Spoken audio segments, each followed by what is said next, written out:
So Siri walked away a little bit, but she and Dietz have come back. So maybe she's now like 2 to 3 feet away. Bella is standing right in front of me. And it's really mind-blowing because Bella came, obviously, Siri's her mom, so she came from a wild mom. But from the day Bella came out, George and I decided, I was like, I do not want to imprint this horse. I know that there's so much stuff that people do, imprinting babies and, get your hands all over them. And, oh, this is going to be a big one, guys, because this has a lot of interesting understandings for me from the horses about the whole imprinting thing. So I know that a lot of times people want to imprint because they feel like if they can imprint on the baby from a young age, it'll be much easier to handle the horse.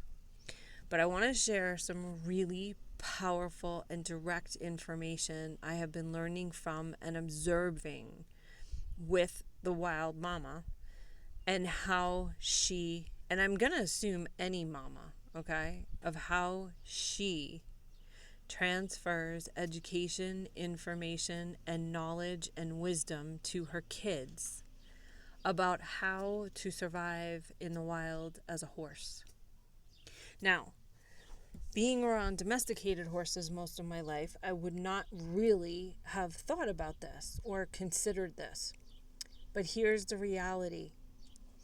I don't believe we should be imprinting horses based on what I have seen and my research with them and watching horses, wild horses, help other traumatized wild horses remember their original heritage, and then watching Siri transfer via energy language and body language and oral language to her daughter the education that she would need to survive in the wild as a horse, and even just natural horse instincts. I would never imprint a horse.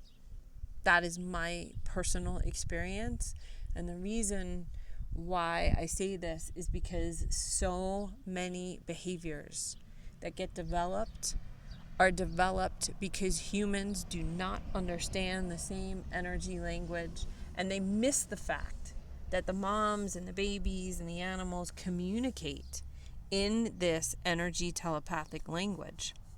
And because we miss it, we think it's okay for us to imprint our way of being, our thoughts, our beliefs, our neuroses, our misinformation, our misunderstanding, our lack of clarity. And then we literally screw up the behaviors of animals. And I'm just going to tell it to you straight. Like, I don't care if your ego gets upset. I'm sorry. I don't care if you're a trainer and, I'm sure you have vastly more experience than I do in training horses, but I'm not talking about the training part. I'm talking about the connection and the keeping horses intact and integrity with their natural state of being. Mama animals, are the best ones to be informing and educating their children because they're the ones that birth them. They're the ones that know all of the information that these kids need to know, and we sadly do not. So that is my take on imprinting with horses, because when you imprint a horse to a human frame of mind, especially at a very influential age, you're pretty much going to screw up that horse. I think the only reason why Bella, and this is complete honest and authentic, the reason why Bella and Pooh Bear are so cool is because they have their physical mother with them, teaching them and training them. I do not believe that if it was just me raising them, that they would have turned out anywhere near as cool as the two of them are. And I don't believe that they would have turned out as independent and as well-mannered and as just amazing with me. They need their birth mom, and it's been amazing watching this process. Now, what ended up happening with Bella was that she was born, one of the water tanks was a little too low. She landed up falling into it on the first day that she was on the planet. George picked her up and put a towel around her. So even though we weren't going to touch her, she started coming up to us. She started asking for touch. She came over to say hi. She came over to connect. We did not chase her. We did not put a halter on her till she was at least 7 months old. And she's here with her mom. So, like, I already know her mother, her wild mother, knows far better than I do. But what I got the opportunity to do is kind of co-parent.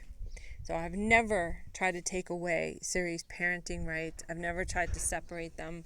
I mean, sometimes I will have Bella outside of the pen right now, but she can still see her mother and she can still touch her.